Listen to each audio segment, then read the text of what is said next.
Ted Cruz endorsing Donald Trump today, saying he will vote for him, and he wants you to vote for him. In a Facebook post saying, after many months of careful consideration, of prayer, and searching my own conscience, I have decided that on Election Day I will vote for the Republican nominee, Donald Trump.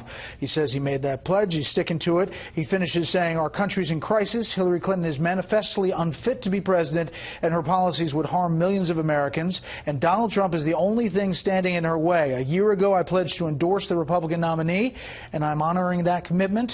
And if you don't want to see a Hillary Clinton presidency, I encourage you to vote for him. Now, on background, officials will tell you that one of the main reasons he did this was because of the move the Trump campaign made to expand the Supreme Court justice possibilities to include Senator Mike Lee, and the pledge that Donald Trump would only pick from the list that is expanded as of today. That includes Senator Mike Lee. The Trump response to the endorsement: I am greatly honored by the endorsement of Senator Cruz. We have fought the battle, and he was a tough and brilliant opponent. I look forward to working with him for many years to come in order to make America great again. Let's bring in our panel. Lisa Booth, columnist with the Washington Examiner. David Kennedy, senior politics writer for U.S. News and World Report, and syndicated columnist Charles Crabb. Okay, David, I mean, obviously we could play soundbite after soundbite of these two going at it, especially towards the end.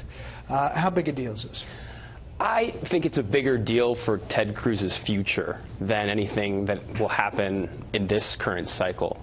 Two things changed, I think, since Ted Cruz defied Donald Trump at his own convention until now, besides the Mike Lee ad, which I'm a little cynical about. The two things that I really think moved Ted Cruz is that he is in trouble in his home state of Texas in a re-election battle where he is now behind Rick Perry, if he were to challenge him in the Texas Senate primary, and tied with a Castro brother. The other thing that's happened is that Donald Trump is in a much better position to win the presidency now. So I think Cruz was always caught between a rock and a hard place, and for his future, for him to have a future in the Senate or to run for the White House again, he had to get on board. Lisa, Mike Pence, vice presidential nominee, met with Cruz here in Washington, and apparently that's where this kind of deal started.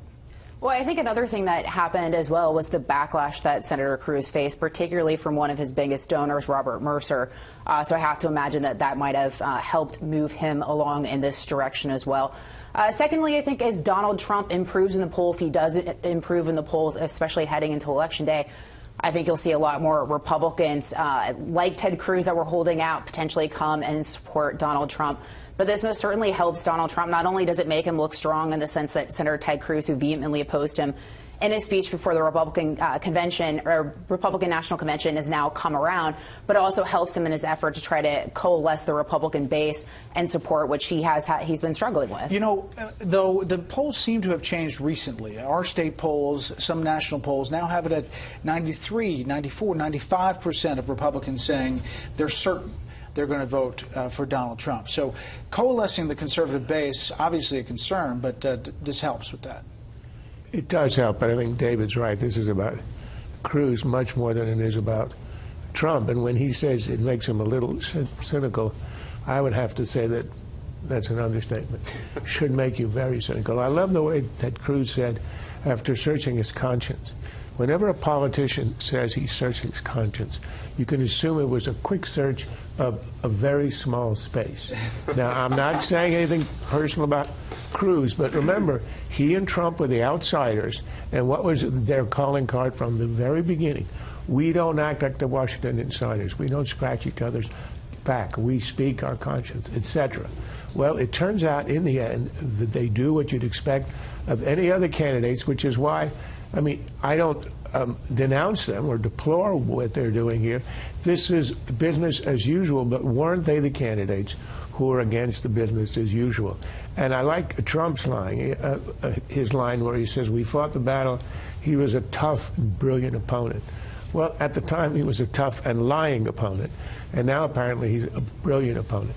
This is politics. This is exactly what you'd expect, but it is not how they sold themselves.